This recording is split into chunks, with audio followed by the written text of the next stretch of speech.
It is the Jesse Kelly Show, reminding you can email the show, and you should. Love, hate, death threats, whatever you'd like. Jesse at jessekellyshow.com. Joining me now, Senator from the great state of Wisconsin, one we sit in now, who's an amazingly red senator for it being such a purple state, Senator Ron Johnson. Senator, we were just talking about, Secret Service. She says she's not resigning, Kimberly Cheadle. And it's more reflective of all of our institutions now in government. Once they become as corrupted as they are, they only exist to protect themselves. They don't exist to protect the president or FBI to solve crimes. It's only to protect the FBI or protect Secret Service. And that's why no one trusts them anymore. Well, welcome to Milwaukee. Thank you. Well, what has happened in the Biden administration is he has appointed so many department heads, agency heads who really aren't focused on the mission of their agency or department, but they're focused on DEI. And that's something we're kind of hearing about Director Cheadle, as opposed to making sure that the protectees of the Secret Service are actually protected. There's no doubt about it. That was a massive security failure. And, Congress doesn't have the specific investigatory capability of doing the detailed investigations.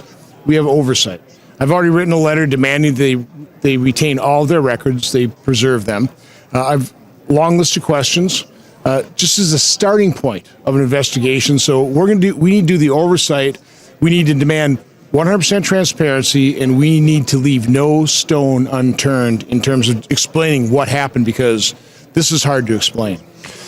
Can you explain Wisconsin? I bet you can explain Wisconsin, because I find it to be so fascinating. Every time I come here, everyone seems normal and salt of the earth people, and the food's good, but then this place will go blue in a heartbeat. It'll go red, it'll go blue. I don't understand. Explain this place to me. So Charles Krauthammer gave a speech at Kohler one time that I attended, and he started out, he said, "You hear Minnesota nice, I say Wisconsin even nicer." We're nice people. And so if you're a nice person, you're running for office, that appeals to people. And so, not overly ideological, a lot of people aren't in Wisconsin. For example, Tammy Baldwin. Now that Republicans decided to go against our resolution in terms of supporting earmarks, and we started earmarking again in Congress, Tammy Baldwin's brought home something like $750 million in earmarks. Oh. And she's, I would be embarrassed because, I'm concerned that we're mortgaging our children's future. She's proud of it. So she's all around the state. I got $1 million for this and $1 million for that. That's kind of hard to compete with. Okay, so how does someone like you keep getting reelected when you, to your credit, don't play that game? Because a lot of Republicans feel like they have to for just that reason. I feel like I have to get involved. I need a new Ron Johnson airport in town. How do you keep getting elected without handing out the goodies that's bankrupting the country? Well, first of all, I'm not overly bombastic. And whether people agree with me or not, they realize that what I'm telling them is, I believe is true. So I'm genuine. And that also has value to Wisconsinites. So. All right. So speaking of politics and bombastic, and the word unity and peace, it's being thrown around a lot. But what's the plan to get there as a nation, not as a Republican Party? Obviously, everyone's got unity and peace this week. We're all one big happy family around here this week. But for the country, I keep hearing unity and peace, and let's tone it down.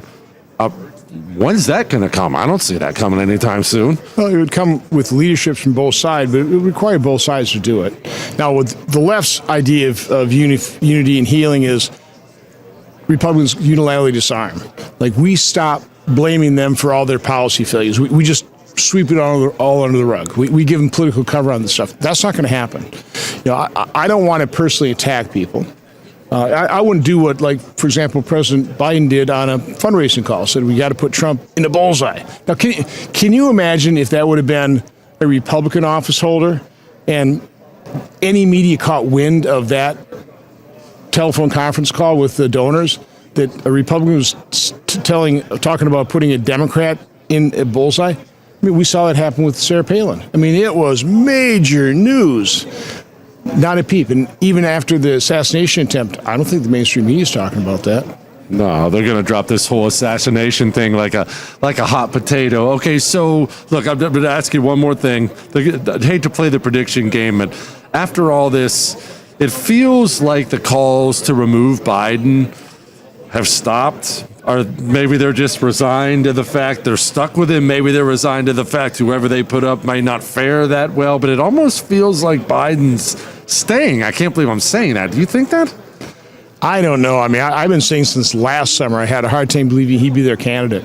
I mean, Democrats generally are smarter than that politically, but they pretty well cleared the field for him. Relatively corrupt primary process, completely excluded RFK Jr. So now he's got the votes. And if he wants to stay, and it sure seems like Dr. Jill wants to stay, I can understand where Hunter would kind of like his dad in there to get if not a pardon, how about commuting my sentence? Yes. Okay. And listen, I've said, Biden's probably like Gollum clinging to the golden ring, right? So no, if he wants to stay, and it sounds like he wants to, I don't know how they pry it away from him. I don't know how they do either. Senator, I appreciate you very much. Thanks. Nice seeing you in person. Thanks for stopping by.